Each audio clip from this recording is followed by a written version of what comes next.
بسم الله الرحمن الرحيم. الله أكبر الله أكبر، وأشهد أن لا إله إلا الله وحده لا شريك له، وأشهد أن محمدا عبده ورسوله صلى الله عليه وعلى آله الطيبين الطاهرين وأصحابه الغر الميامين وتابعيهم بإحسان إلى يوم الدين.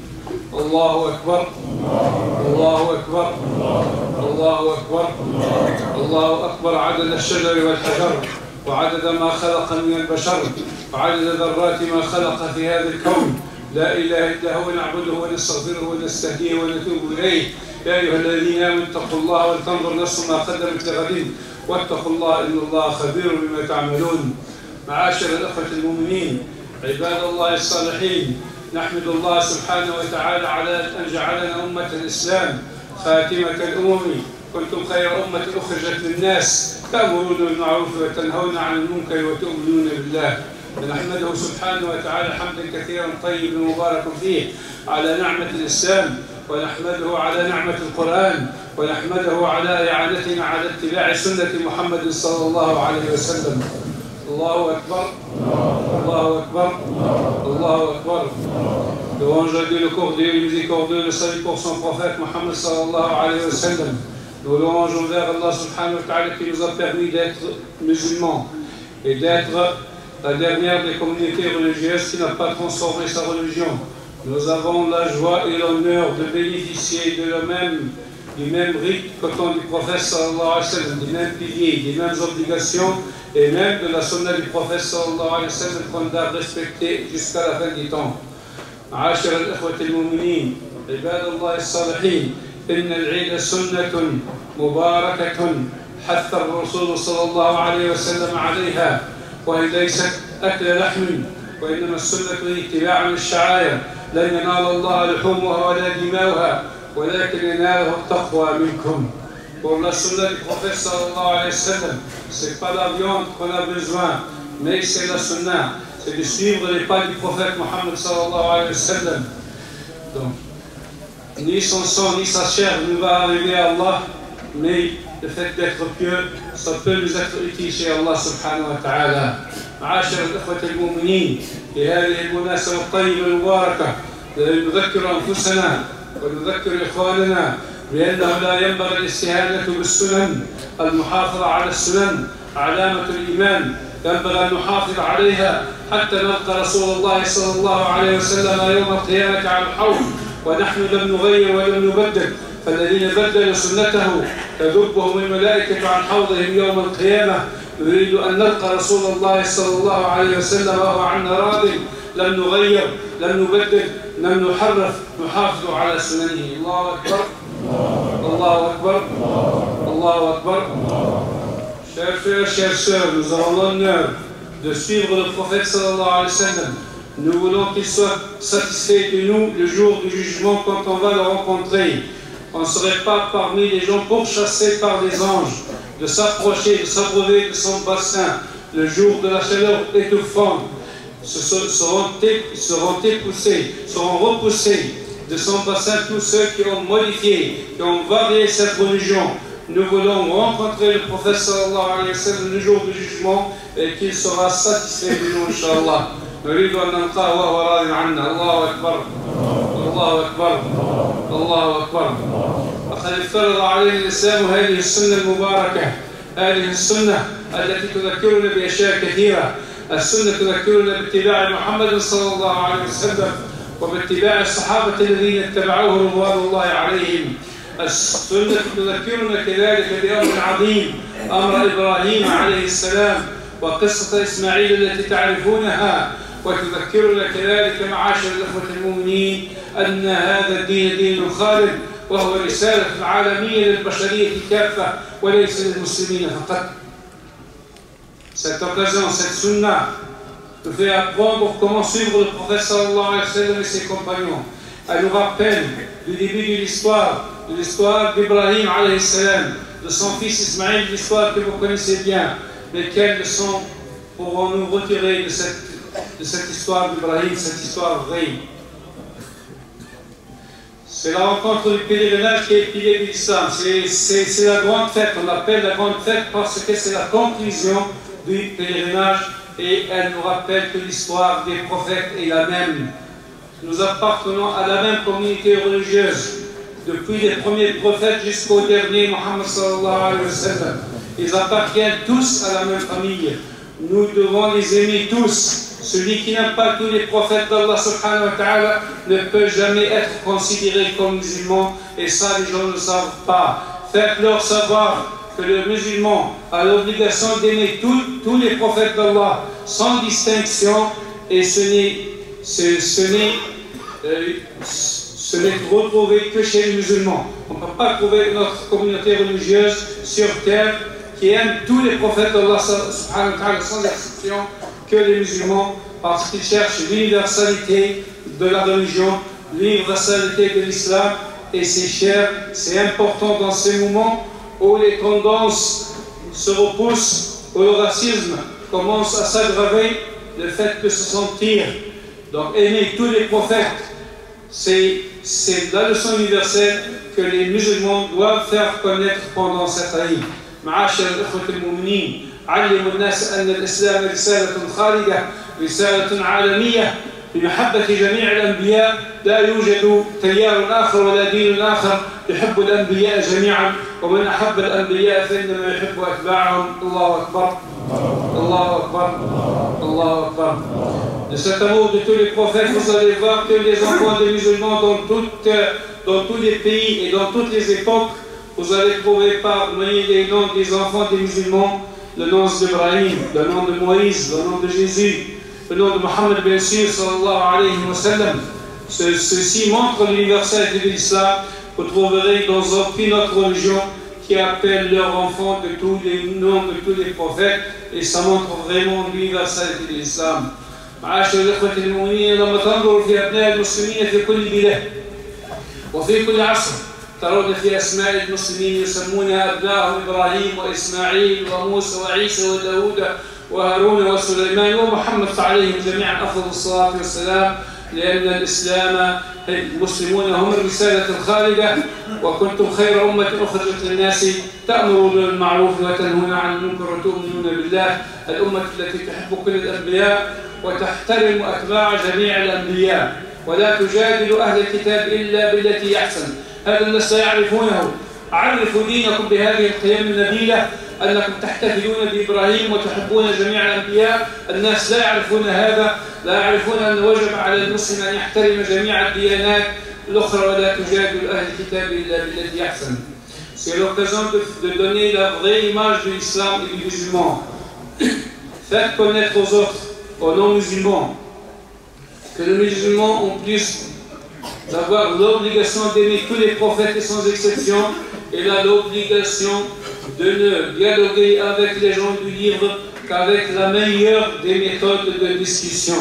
Avec la meilleure, c'est Allah qui nous l'ordonne dans le Coran, et ça les gens ne le savent pas.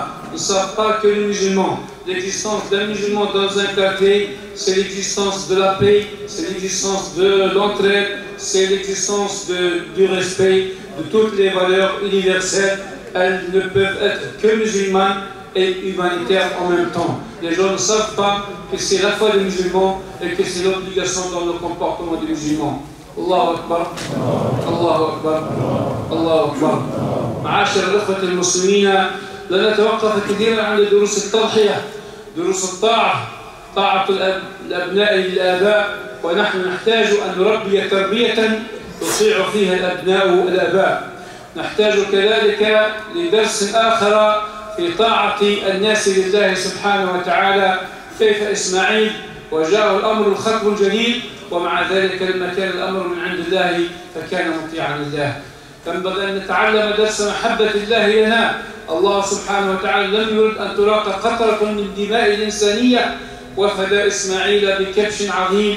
هذه الفدية التي نفيها هي فدية للناس جميعا. ينبغي أن نعرف أن دماء البشرية لا ينبغي أن تراق، ودماء المسلمين لا ينبغي أن تراق، وينبغي أن نحافظ على كل روح بشرية. النفس البشرية عند الله أعظم من الكعبة، ولهذا ينبغي أن نفكر مليا في أرواح المسلمين ودماء المسلمين التي تهرق في مشارق الأرض ومغاربها. دماء المسلمين تسيل، لابد أن نكون لها بالدعاء، وبالإعانة. وكذلك ينبغي أن نذكر الآخرين بهذا العيد ونذكرهم باحترام المسلمين للأرواح البشرية. لا، الاعتداء على الأرواح البشرية لا يمكن أن يكون من الإسلام، وإنما هو من التيارات الأخرى. الله أكبر، الله أكبر، الله أكبر. Nous devons apprendre des leçons, la leçon de l'obéissance à Allah subhanahu wa ta'ala dans toutes les prescriptions, l'obéissance aux parents dans l'éducation de nos enfants, mais aussi l'importance de la vie humaine chez Allah subhanahu wa ta'ala qui a empêché de couler le sang d'une vie humaine. Et Allah subhanahu wa ta'ala empêche de faire couler le sang des humains, de nos frères, de tous les humains. Celui qui tue une vie, c'est comme s'il a tué toute l'humanité. Et celui qui fait vivre une vie, comme s'il a fait vivre toute l'humanité. Il faut que les gens sachent, il faut que toute l'humanité sache ce que croient les musulmans des vies humaines, du sang qui coule. Le sang qui coule partout est un sang musulman. Dans tous les pays où on voit les guerres, et c'est pas le sang des militaires qui coule, c'est le sang des civils, des femmes, d'enfants, de vieillards, un peu partout dans le monde, au Yémen, en Syrie, en Irak, en Palestine, en Chine, un peu partout dans le monde, dans les Rohingyas. Donc, le sang musulman est en train de couler. Il faut qu'on sache que le sang du musulman est cher. Il est cher chez Allah subhanahu wa ta'ala. La vie humaine est plus importante, une vie humaine est plus importante que la Kaaba à la Mecque. Ça, il faut le savoir. On doit réfléchir. On doit multiplier les doigts pour empêcher ces vies humaines qu'on est en train de sacrifier sans aucune raison acceptable ou pas acceptable. Et il n'y a pas de raison à faire couler tout ce sang musulman. Ça, on doit le réfléchir et le dire. Allahu Akbar, Allahu Akbar, Allahu Akbar.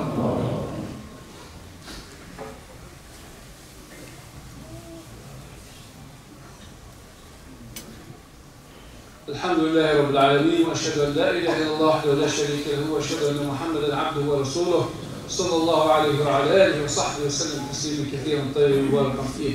الله اكبر، الله اكبر، الله اكبر، الله اكبر كبيرا والحمد لله كثيرا وسبحان الله بكره واصيلا. اذا معاشر الاخوه المؤمنين، الدرس الذي نخرج به اليوم لا ينبغي ان نستهين بالسنن. السنه هذه الشعيره هي عظيمه عند الله وليست لحم يؤكل. On ne doit pas négliger la sunna du prophète sallallahu alayhi wa sallam, c'est pas la chair qu'on cherche, mais qu'on cherche d'être pieux et de suivre les pas du prophète sallallahu alayhi wa sallam. علموا أولادكم السنن إذا أهملتم السنن فإن الأولاد سينسوها. Il ne faut jamais abandonner la sunna. Si vous allez la remplacer par de l'argent ou autre chose, les enfants seront éduqués sans savoir cette sunna. Mais rien n'empêche, c'est pas parce qu'on fait l'Aïd qu'on serait empêché d'aider nos frères un peu partout, qui ont besoin de cette offrande. Les offrandes, s'ils sont donnés vraiment, s'il y a des sacrifices qui est partagé avec d'autres, ce n'est pas interdit. Les musulmans représentent un seul corps. S'il y a des musulmans qui sont dans le besoin en Afrique ou en Asie ou n'importe quel endroit, c'est nos frères qu'on doit réfléchir à eux et qu'on doit les aider. المسلمون أمة واحدة وجسد واحد كما قال صلى الله عليه وسلم. أينما كان المحتاجون من المسلمين لن نهمل السنن، ولكن سنعين إخواننا في مشارق الأرض ومغاربها في أفريقيا وفي آسيا وفي كل مكان، ولكم الأجر الجزيل في ذلك لأنكم تشعرونهم أنهم إخوانكم. معاشر الأخوة المؤمنين، عباد الله الصالحين، نفرح لما نرى الإنسان يقيم العيد ويتبع السنن وغير ذلك، ولكن نذكر أولا وآخرا. أول طلبات العيد التي نطلبها معاشر الأخوة المؤمنين هي القلب، قلب المؤمن اللي هو عامر بالإيمان. وعلامة الإيمان محبة إخوانه إذا كان محبا لإخوانه، إذا كان بعيدا عن البغضاء والنميمة، إذا كان بعيدا عن التفكير، إذا كان بعيدا عن القول والقال، إذا كان يرى في قلبه حب المسلمين، فذلك علامة الإيمان. وإذا وقع الشحناء بينه وبين أخيه فلا يكون العيد عيدا إلا إذا تصافى الناس وتصافحوا وعفى بعضهم عن بعض، وقتها تكون قيمة العيد. إذا كان عندك قريبا أنت كنت تقاطعه فلا بد أن تكلمه في هذا العيد، لا بد أن تسلم عليه وتبارك له بالعيد. الأخوة المتباعدين والأولاد المتباعدين عن والديهم والجيران المتقاطعين والمسلمين الذين يكلموا بعضهم بعضا، لا يكون العيد عيدا إلا بطهارة القلوب، ومن لم يطهر قلبه في يوم العيد لم يفهم معنى العيد. La fête de l'Aïd ne sera complète qu'avec les cœurs. Si nos cœurs sont remplis d'amour envers nos frères, c'est le signe de la foi. C'est l'occasion, avant de parler de la sunna et des offrandes et du pèlerinage et des leçons à donner, la première des leçons, c'est d'avoir la pureté du cœur. C'est que la foi doit illuminer nos cœurs et nos esprits. S'il y a une médisance chez le cœur, il n'a pas profité de l'Aïd. Il ne connaît pas le sens de l'Aïd. Il faut éviter les mensonges, les médisances, la haine, la rancune. Elle n'a pas de chemin envers le cœur d'un musulman. Le cœur d'un musulman doit être lumière, éclatante, amour envers toute l'humanité et surtout envers ses frères. C'est l'occasion. Il n'a pas compris le sens de l'Aïd. Celui qui va égorger une bête, mais il a une haine envers un frère ou une dispute, ou qu'il ne cause pas tel ou tel frère parce qu'il a dit telle ou telle chose. C'est le moment de purifier les cœurs, les esprits, d'avoir l'amour de l'islam que nous a appris le prophète sallallahu alayhi wa sallam. C'est l'occasion de se rapprocher des proches, des parents, de se rapprocher des voisins auxquels vous ne parlez pas avant, à tous. Ce rapprochement entre les frères, c'est le signe de la foi. Le prophète nous aime bien rapprocher les uns des autres. Allah nous aime de vrais musulmans qui aiment les uns les autres, qui aiment tous les humains, qui aiment toute l'humanité et qui font le bien. Ainsi, on peut dire qu'on a compris le sens de l'Aïd, qu'on a profité de l'Aïd.